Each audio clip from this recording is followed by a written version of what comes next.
if you want to see an end to the Iraq War, if you want to see real change, then you got to have the courage that Rosa Clemente has, that Cynthia McKinney has.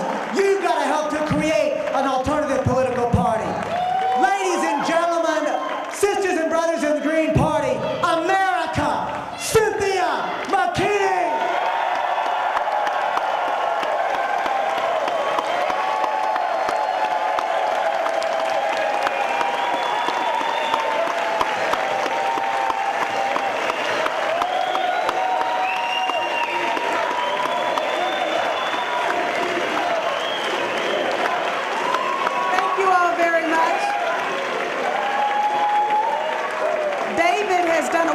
Job of introducing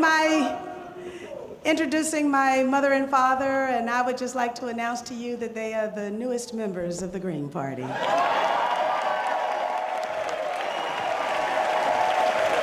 However, they were preceded by my son, who was the first McKinney to join the Green Party.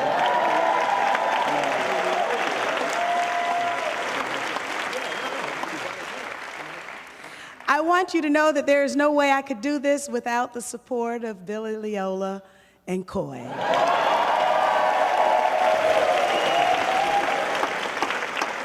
The Power to the People committee members who are with us today, I would like to acknowledge them. You've all shared emails with her and heard her lovely voice on the telephone, Lucy Grider Bradley, the campaign manager of my 2004 Comeback campaign and the FEC compliance team leader for the Power to the People committee.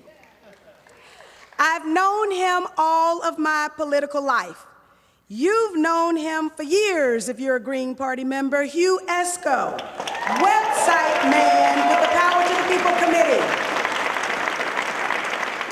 In 2 long road trips from Georgia to Maine, 1 trip through California, Oregon, and Washington, and by way of numerous emails, you all have come to know my personal friend and assistant, proud Haitian-American activist, et aussi l'homme avec qui je pratique mon français, David Josué, standing firm against the occupation of Haiti.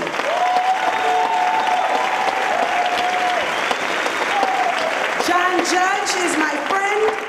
He shared U.S. government COINTELPRO documents with me that few, except researchers, have ever seen.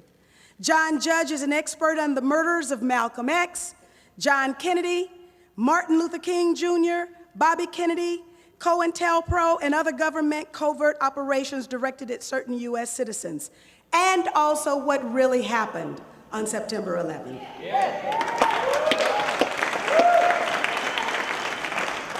Janet Young, proud accountant for the Power to the People committee, learned the true meaning of politics when she saw what happened to me after I put impeachment on the table. I'm also joined on the platform by members of the Reconstruction movement who have come into our Green Party to support our Power to the People campaign. The Reconstruction movement came into being as a result of dissatisfaction around government failures and unmet needs of Hurricanes Katrina and Rita survivors and the many communities across our country in need of reconstruction.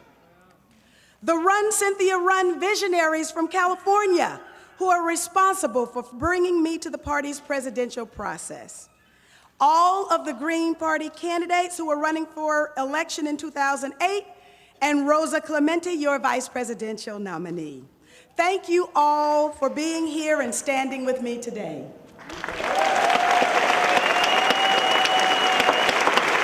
And if there's some people who need to sit, in 1851, in Akron, Ohio, a former slave woman, abolitionist and women's rights activist by the name of Sojourner Truth, gave a speech now known as Ain't I a Woman? Sojourner Truth began her remarks, well, children, where there's so much racket, there must be something out of kilter. She then went on to say that even though she was a woman, no one had ever helped her out of carriages or lifted her over ditches or given her a seat of honor in any place. Instead, she acknowledged that as a former slave and as a black woman, she had had to bear the lash as well as any man, and that she had borne 13 children and seen most all sold off to slavery. And when I cried out with my mother's grief, none but Jesus heard me. Ain't I a woman? Finally, Sojourner Truth says, if the first woman God ever made was strong enough to turn the world upside down all alone, these women together ought to be able to turn it back and get it right side up again.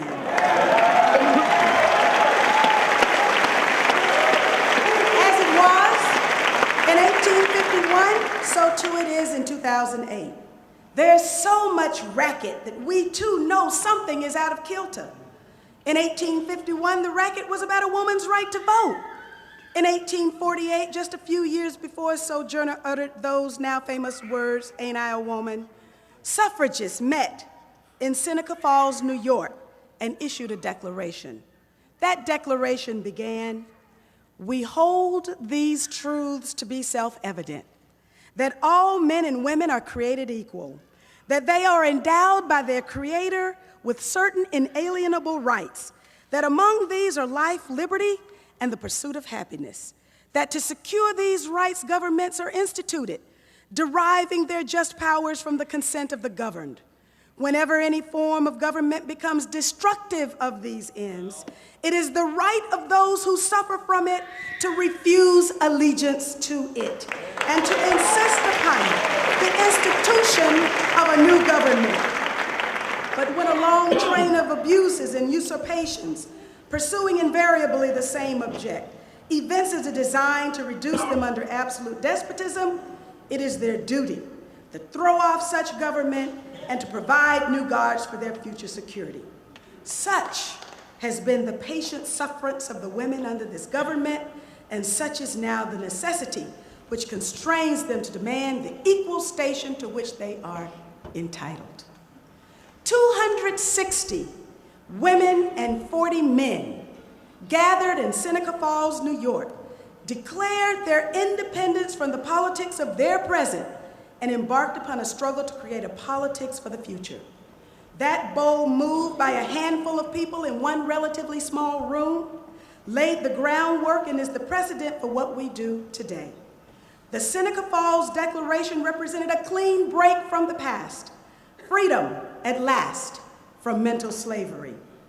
The Seneca Falls Declaration and the Akron, Ohio meeting inaugurated 72 years of struggle that ended with the passage of the 19th Amendment in August of 1920, granting women the right to vote. And 88 years later, with the Green Party as its conductor, the history train is rolling down the tracks. The Green Party is making history today.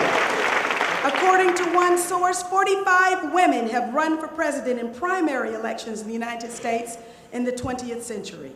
22 have made it on the ballot in at least one state in November.